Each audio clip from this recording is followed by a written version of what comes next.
اس کے بغیر ہی جو ہے نا وہ ہم اللہ تعالیٰ اس بغیر حساب و کتاب کی جنت میں داخلہ عطا فرمائے، 70,000 لوگوں میں شامل فرمائے. تو اللہ کے لیے جمع ہو اللہ کی محبت پہ، اور جب جدا ہوں تب بھی اللہ کی محبت پہ. اللہ کی باتیں کرتے ہوئے اکٹھے ہوں، جدا ہوتے وقت بھی اللہ کی محبت پہ جدا ہوں. اچھا یہ واحد وہ بات ہے جس کے اوپر نبی علیہ السلام نے تفصیلی گفتگو کی ہے.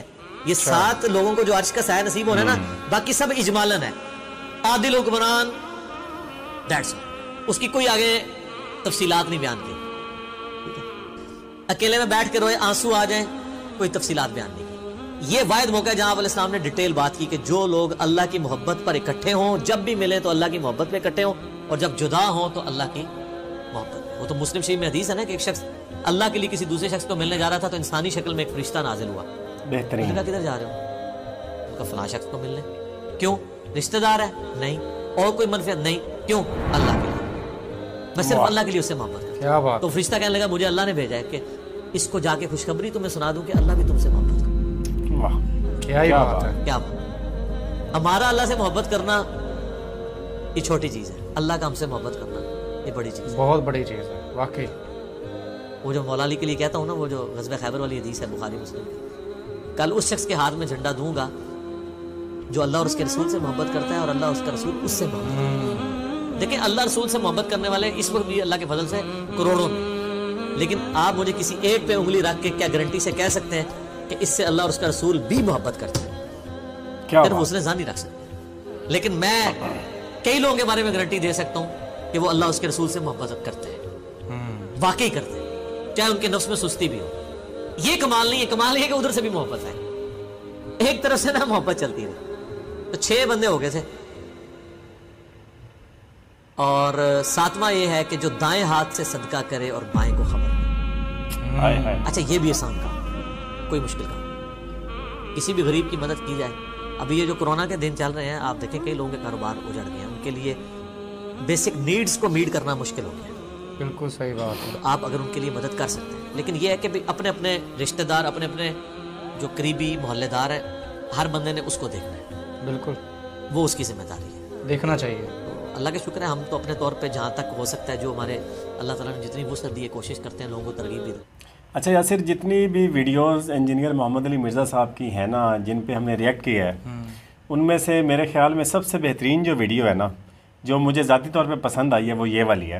اس کی بلال وجہ ایک اور بھی ہے نا کہ انجینئر صاحب نے اس میں ڈر کے بجائے نا آپ کو انعامات ہے وہ بتائے ہیں کہ اللہ کے عرش کے سائے میں کون کون ہوگا. ہاں، اور اس میں یاسر ایک اور چیز بھی ہے نا کہ اس میں ہمیں اس طرف بتایا بھی گیا کہ ان چیزوں پہ فوکس کریں. بالکل. یہ جو 7 چیزیں ہیں ان پہ ہم کو فوکس کرنا چاہیے تاکہ ہم اللہ تعالیٰ کی رحمت کے امیدوار بن جائیں. بالکل ایسے. اور یہ بڑی بات ہے، بہت بڑی بات ہے. اور یہ چیزیں ایسی ہیں یاسر جو ہمارے معاشرے میں ہر وقت پائی جاتی ہیں، لیکن ہم ان کے ساتھ نا انصاف نہیں کرتے ان چیزوں کے ساتھ. بالکل ایسے ہی ہے. دیکھیں بلال، جو دین اسلام ہے نا، یہ ایک پریکٹس کا نام ہے. تو دن رات میں سوتے جاگتے، ٹھیک ہے، آپ کی پیدائش سے لے کے مرنے تک جو بھی آپ نے عمل کرنے ہیں نا، وہ دین اسلام ہے. ٹھیک ہے، وہ دین اسلام کے طریقے کے مطابق کریں گے تو وہ دین ہے، اگر اس کے مخالف چلیں گے تو وہ ظاہر ہے اس کی پکڑ ہوگی. جی، جیسا کہ انہوں نے کہا ہے عادل حکمران. اچھا بلال، عادل حکمران ایک تو ہو گیا نا، یہ جج لوگ ہو گئے ہیں، یا مطلب آپ کہہ لیں کہ جو وزیر اعظم ہوتا ہے جی وہ بھی ہوتے ہیں. لیکن یار ایک چھوٹی کیٹیگری میں اگر دیکھیں نا، تو آپ گھر میں ایز اے سربراہ آپ بھی ایک حکمران ہوتے ہیں، آپ کے بھی حکموں کے اوپر چلا جاتا ہے کہ جی اس طرح کر لو، اس طرح نہ کرو. ٹھیک ہے، تو آپ نے اپنے سے جو نیچے ہیں، آپ کی بیوی ہے، آپ کے بچے ہیں، آپ کے ریلیٹیو ہے، جہاں پہ آپ کی بات سنی جاتی ہے، آپ نے ان کے ساتھ انصاف کرنا ہے. اکثر ایسے ہوتا ہے یاسر کہ جو اپنے تعلق والا بندہ ہو اس کے ساتھ انصاف ہو جاتا ہے، اس کے ساتھ بلکہ ناانصافی کی جاتی ہے، کیونکہ اگر وہ رائٹ پہ نہیں ہوتا تو اس کو رائٹ پہ سمجھا جاتا ہے. بالکل ایسا. اور جو بیچارہ جس کا مطلب دور دور تک کوئی تعلق نہیں آپ سے، اس کے ساتھ آپ زیادتی کرتے ہیں. ایک ہمارے معاشرے میں نا ایک بہت عجیب سی چیز ڈیولپ ہو گئی ہے کہ جو بندہ ذرا کمزور ہوتا ہے نا، تو ہمارا زور بھی اسی کے اوپر چلتا ہے. ہمارا دل کرتا ہے کہ یار جتنا بھی قانون ہے نا اس بندے پہ نافذ کر دو. ٹھیک ہے، اور جو طاقتور ہوتا ہے اس کے خلاف ہماری چون بھی نہیں نکلتی. اور حالانکہ اللہ تعالیٰ نے تو فرمایا ہے کہ کلمہ حق جو ہے نا، وہ ظالم حکمران کے سامنے اگر بلند کریں نا تو یہ بھی جہاد ہے. تو ہمیں چاہیے کہ آپ اگر کوئی حق بات کریں نا تو وہ طاقتور کے سامنے کریں. کوشش کرنی چاہیے یاسر یہ جو ساتھ کی ساتھ چیزیں تھیں ان پہ بندہ عمل کرے. بالکل. اگر ہمارے سامنے کوئی مسئلہ آئے تو ہم اس کو انصاف کے پہلو میں دیکھیں یا اپنے جو رشتہ داروں سے جو ملیں صحیح طریقے سے ملیں. اس کے بعد آ جاتا ہے کہ آپ جو اللہ کی خاطر لوگوں سے ملیں, نہ کہ کسی مقصد کسی لالچ کی خاطر ملیں. عورت کے ساتھ جو برائی ہے وہ اس سے بچیں. مطلب یہ ایسی چیزیں یاسر جن سے ہم بچ سکتے ہیں اور ہر بندہ ان سٹیجز سے گزرتا ہے. ہر انسان کی زندگی میں ایسے موقع آتے ہیں جو ان معاملات سے ان کو گزرنا پڑتا ہے. بالکل, یہ اللہ تعالیٰ کی طرف سے ٹیسٹ آتا ہے ہر بندے کے اوپر.